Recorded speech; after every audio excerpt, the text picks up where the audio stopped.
This is a Squiz podcast. We're your shortcut to being informed. Squiz Kids! It's your daily news fix. Fun, free, fresh.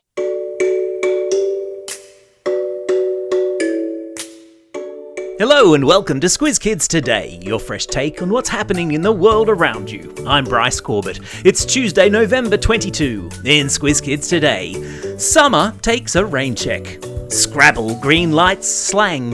BTS does the World Cup and one very brave surfer.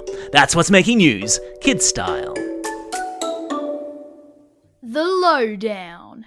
We're officially 10 days away from the start of summer, but you wouldn't know it from looking out the window, as yesterday there was snow on the Aussie Alps, unusually low temperatures across Victoria and Tassie, and gale force winds in Sydney that sent 11 primary school students to hospital. Up and down the southeastern parts of New South Wales, and especially in Sydney, residents were yesterday being warned to tie down backyard trampolines, outdoor furniture, and any pets left outside for fear they might blow away. Okay, they weren't advising to tie down pets, but with wind gusts of up to 100 kilometres an hour buffeting the city yesterday afternoon and into last night, emergency services were stretched to the limit, tending to fallen trees and downed power lines. According to reports, the winds were also partly to blame for an outdoor science experiment going wrong at a primary school in Manly yesterday, with up to 11 Year 5 students being taken to hospital suffering from burns. Down on the ski slopes, meanwhile, a very unusual blanket of snow had settled yesterday as the alpine region of Australia shivered under sub-zero temperatures. Perisher Valley recorded 17 centimetres of snow on Monday night. Melbourne too was shivering in freezing temperatures yesterday, and the sort of rain that could float an ark after a weekend of wild winds and hail. Oh, and the flood emergency gripping the central west of New South Wales continued to wreak havoc, with the towns of Condobolin and Deniliquin under evacuation orders as the swollen Lachlan River continued its damaging crawl downstream. Meanwhile, up in Brisbane, they sweltered under 35-degree temperatures, while a heat wave was declared in much of the rest of the state. So that's where summer's hiding out.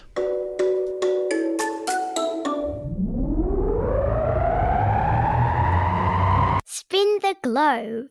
Each day we give the world globe a spin and find a news story from wherever it stops. And today we've landed in Qatar, where the opening ceremony of the FIFA World Cup has taken place and the first games have been played.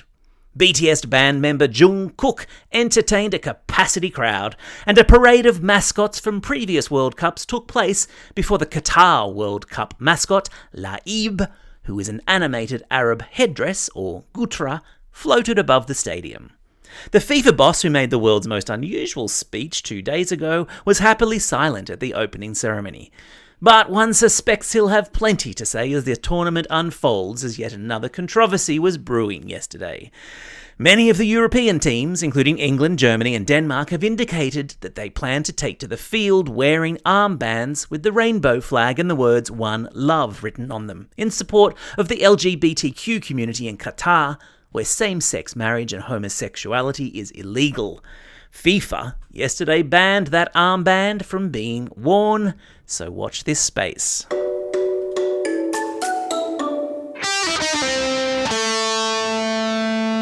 Pop Culture Corner.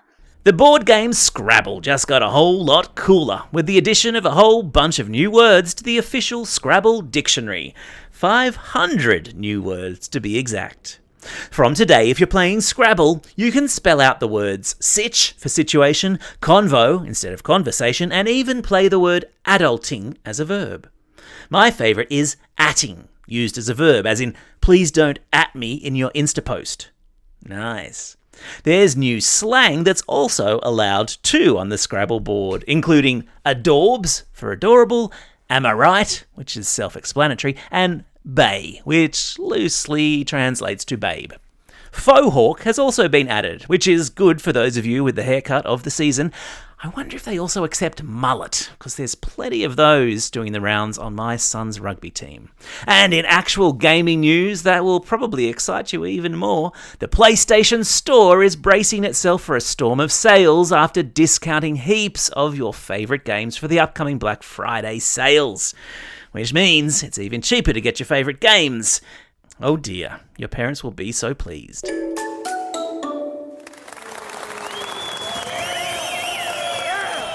Squiz Kids salutes.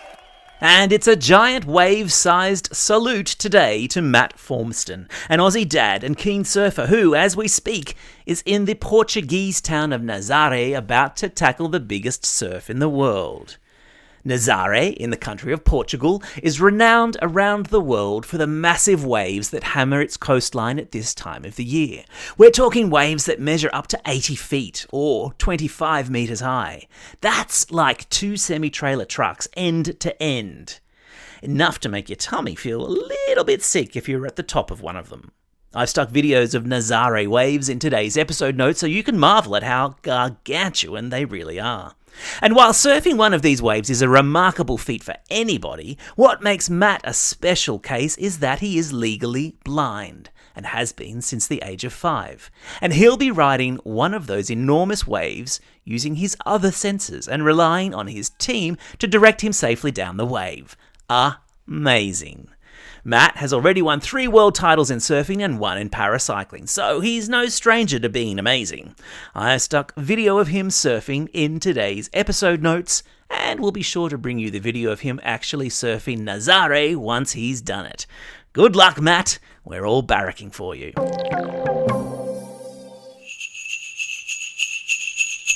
Wowzers, what a clever, creative bunch of Lego monsters you all are.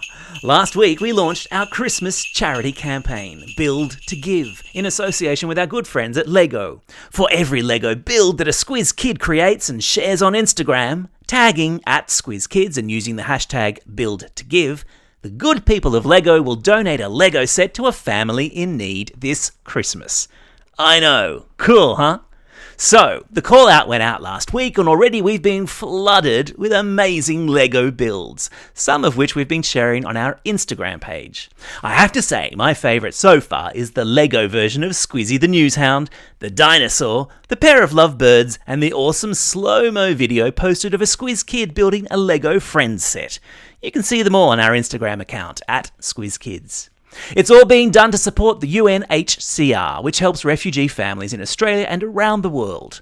This, my friends, is our chance to show the world how generous Squiz Kids can be.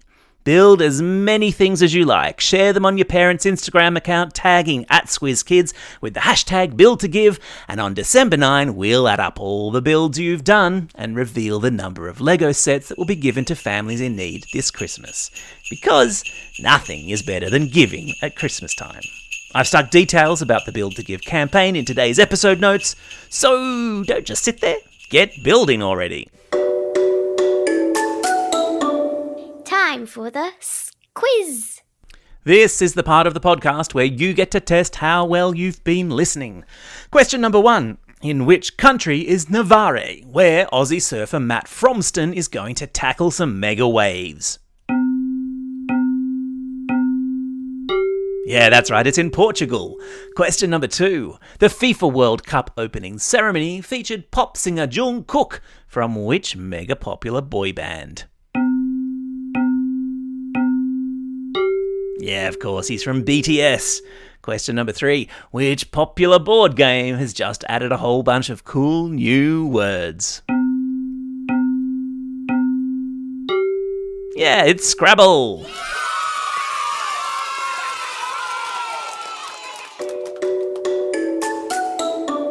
Shout-outs. It's November 22. The AFLW Awards are on tonight. May the best players win. It's also the birthday of Hailey Bieber, and today is Kimchi Day, because who doesn't love a bit of chili-infused fermented cabbage? It's also a special day for these Squiz Kids celebrating a birthday today. Aaron from Exeter, Florence from Shell Harbour, Joel from Craigburn, Colton from Helensvale, Ava and Daisy from Bathurst, Isaac from Mortdale and Isaac from New South Wales, Sunny from Appin, Sebastian from Millfield, Brooklyn from Noble Park, Jasper from the Gold Coast, Isabel from Kashmir, Nolan from St Ives, Carl from Lugano, Tim from Randwick and Rahula from Melbourne. And belated birthday shout-outs go to Nicholas from Chatswood, Aaron from Woongarra and Sam from Hampton. And today's classroom shout-outs go to Class 5 Gold and Mrs Sprod at Our Lady of Fatima Primary School in Caringbah, Class 4M and Miss Morgan at Wallandilly Public School, and congratulations to Harry, Piper and Jaden for some excellent public speaking recently. Also to Class LA20 and Mrs Gibbs at Atwell Primary School, Class 4TC and Miss Cassidy at Mount Carmel School in Yass, Class 4PC at Ormiston College, and finally to all the students at the Stradbroke School in Rostrevor with Mr Johansson. Don't forget, if you've got a birthday coming up and you want a shout out, or if you're after a classroom shout out, drop us a line at squizkids@thesquiz.com.au or fill out the form on our website. Well, that's all we have time for. Thanks for listening to Squiz Kids today. We'll be back again tomorrow. In the meantime, get out there and have a most excellent day. Over and out.